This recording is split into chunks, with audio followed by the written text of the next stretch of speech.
자, 반갑습니다. 주식 정리해드리는 주정남입니다. 일단 오늘 시장이 조금 안 좋죠. 예, 안 좋은데 그래도 이제 미국부터 해서 어떤 일들이 일어났는지 한 가지씩 체크를 해보도록 하겠습니다. 지금 다우 S&P 나스닥 같은 경우에는 모두 상승 마감하였죠. 지금 10월 고용지표가 호조를 보인 점이 증시에 긍정적으로 작용을 했다라고 보여지고 있는데, 지금 미국 노동부가 발표한 10월 비농업 고용이 53만 1천 명 정도 증가를 했다라고 하면서 시장의 예상을 크게 웃도는 상황을 보여주고 있네요. 지금 10월 실업률 같은 경우에는 전월 대비 0.2% 하락하는 모습을 보여줘서 이 부분 역시 긍정적으로 생각해 볼 수 있겠습니다. 그리고 오늘 굉장히 특이한 뉴스가 나왔어요. 지금 화이자가 이 경구용 코로나 치료제를 개발하고 있는데 요거에 대한 기대감이 굉장히 올라가고 있다라고 해요. 왠지 보니까 입원율과 사망률을 이 89%까지 낮춰준다는 소식이 나왔다라고 하기 때문이에요.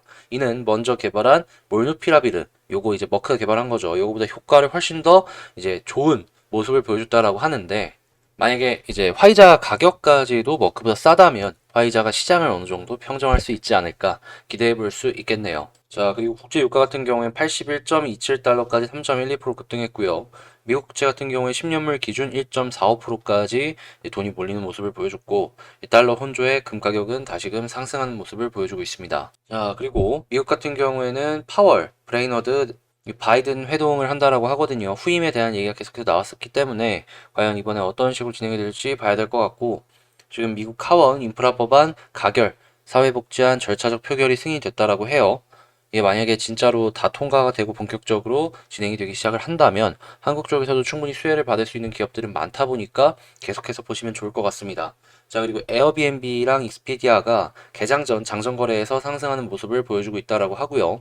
지금 디램의 가격이 안 좋다, 겨울이 오고 있다라고 하는데, 삼성전자나 하이식스 같은 경우에는 현명하게 다양한 방법으로 지금 어떻게든 진행을 하고 있다라는 걸 알고 있는데, 간단하게 예시를 말씀을 드리면 삼성전자 같은 경우에는 이미지 센서로 D램의 라인의 일부를 바꾸고 있다라고 하죠. SK 하이닉스 같은 경우에도 이제 비슷하거나 아니면은 가격이 조금 덜 되더라도 수율이나 이런 부분을 관리를 잘 해가지고 예, 매출을 지켜내가지 않을까. 뭐 줄어드는 건 어쩔 수 없더라도 피해를 최소화시켜야 되니까요.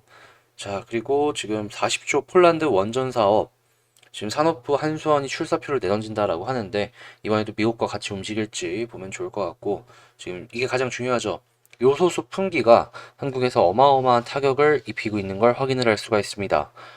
비료부터 시작을 해서 지금 물류 시장 전체에 어마어마한 악영향을 미치고 있다라고 보여지고 있는데, 지금 또다시 나오고 있는 분야는 철강 시멘트 레미콘이 되겠습니다. 어느 한 부분도 쉽게 넘어갈 수가 없는 부분이죠. 고철값 같은 경우에는 지금 13년 만에 최고치를 찍는다라고 하고 있습니다. 이게 탄소 중립에 대한 영향으로 이렇게 되고 있다라고 하는데, 고철 관련주 뭐 예를 들어 가지고 폐기물 관련주들 이쪽도 한번 보면 좋을 것 같고요. 자, 그리고 제롬 파월 의장 연설, 그리고 연준의 다양한 이사들이 오늘 연설할 예정이니까 여기서 어떤 식으로 비둘기파적으로 나올지 매파적으로 나올지 보시면 좋겠습니다. 자, 그리고 내일 생산자 물가지수, 모레 소비자 물가지수가 발표가 돼요. 인플레이션의 중요한 적도이므로 요것도 어떤 식으로 나올지 지켜보면 되겠습니다. 오늘 떨어지는 게 요소수나 이런 것들에 대한 어느 정도의 영향을 있을 수 있다라고 보더라도 그냥 이거 같아요. 소비자 물가지수가 CPI라고 하죠. 이게 굉장히 높게 나오는 순간 인플레이션에 대한 얘기가 나올 수밖에 없고, 그럼 금리 인상과 연결해서 생각을 해볼 수가 금리 인상에 대한 이야기를 계속해서 연결해서 생각해 볼 수밖에 없으니까 말이에요. 자, 어느 정도 리스크가 있는 내용들이 곧 있으면 차근차근 나올 예정이니까 이게 어떻게 흘러갈지 지켜보시면 되겠습니다. 자, 그럼 이렇게 지금 시장 정리 쭉 해봤는데 도움되셨다라고 생각을 하신다면 구독 그리고 좋아요 한 번씩 눌러주시고 개별 종목 한번 보도록 하겠습니다. 자, 이번에 가지고 온 종목은 두산중공업입니다. 지금 어떠한 이슈가 있는지 간략하게 말씀을 드리면은, 지금 산업부랑 한수원에서 40조 폴란드 원전 사업 지금 출사표를 던졌다라고 하죠. 한국에서 원전하면 어디입니까? 두산중공업이죠. 혹시나 되면은 떨어지는 게 꽤 많이 있을 수 있으므로 이 부분은 긍정적으로 생각을 해볼 수가 있겠네요.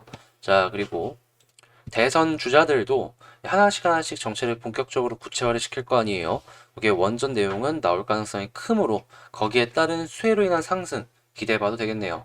그러면 수급으로 연결해서 볼게요. 지금 수급상으로 봤을 때 개인이 요때 조금 사긴 했지만 여전히 기관은 꾸준하게 사고 있습니다. 연기금이 특히나 안 멈추는 모습을 보여주고 있는데 오늘도 예상치를 봤을 때 연기금 투신 보험은 꾸준하게 사고 있는 걸 확인할 수가 있겠네요. 만약에 사모펀드도 플러스, 금융투자도 플러스가 찍힌다면 금융투자는 걱정할 게 없는 상황이겠다. 내일 또다시 긍정적으로 지켜봐도 되겠다. 라고 해석을 해볼 수가 있겠네요. 다만 이제 외국인의 매수세가 최근에 갑자기 마이너스가 조금씩 나오기 시작을 했죠. 요때 마이너스, 요때 마이너스 요건데 그나마 긍정적인 건 요날 9만 주 샀잖아요. 9만 5천 주. 근데 이렇게 이틀 팔아가지고 5만 5천이라는 겁니다. 남아있는 물량이 있다라는 거겠죠. 그래서 요거 다 털리기 전까지는 조금 더 지켜봐도 괜찮을 것 같다. 자, 수급상으로 봤을 때 외국인은 그냥 한 1에서 10까지 본다면 6 정도, 6.5. 기관은 한 9 줘도 된다. 개인은 조금만 더 팔아줬으면 좋겠는데 아직 그런 모습은 안 나오고 있다 정도로 수급 분석을 해볼 수 있겠네요. 자, 그러면 두산중공업의 차트를 한번 보자면 먼저 이제 많이 딱 봤을 때 이평선들이 벌어지는 게 보이고 있어요. 곧 있으면 61선도 이 골든크로스가 나올 것이다 라고 예상이 되고 있는데 최근에 지속적으로 나왔던 패턴이 뭐가 있나 보면은 두산중공업은요 11선을 딛고 올라가고 11선을 딛고 올라가고를 반복했습니다. 21선까지는 무언가가 없었다라는 것이죠. 확인된 게 없기 때문에 1차적으로 가장 핵심 현재 지지라인은 무엇일까 생각해보면 11선이 아닐까 싶네요. 이탈하면은 절반 정리해보는 것도 괜찮은 방법인 것 같아요. 아니다 싶으면 바로바로 털어야 되는 거니까. 하지만 역시나 이 지지라인이 핵심이기 때문에 가만히 잘 지지를 해주고 있다면 홀딩 해야겠죠? 굳이 팔 이유는 없어 보인다.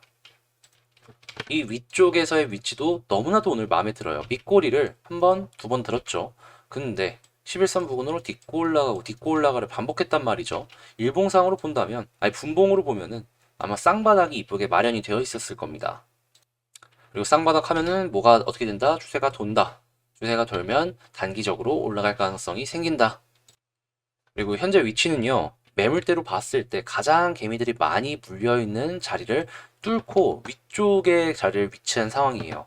개미도 이거 많이 털었다라고 이해가 되는 상황인데 괜시리 이 위에 없다라고 해가지고 굳이 빠르게 팔 이유는 없지만 있으면 그냥 좋다라고 하면서 그냥 보면 될 것 같아요.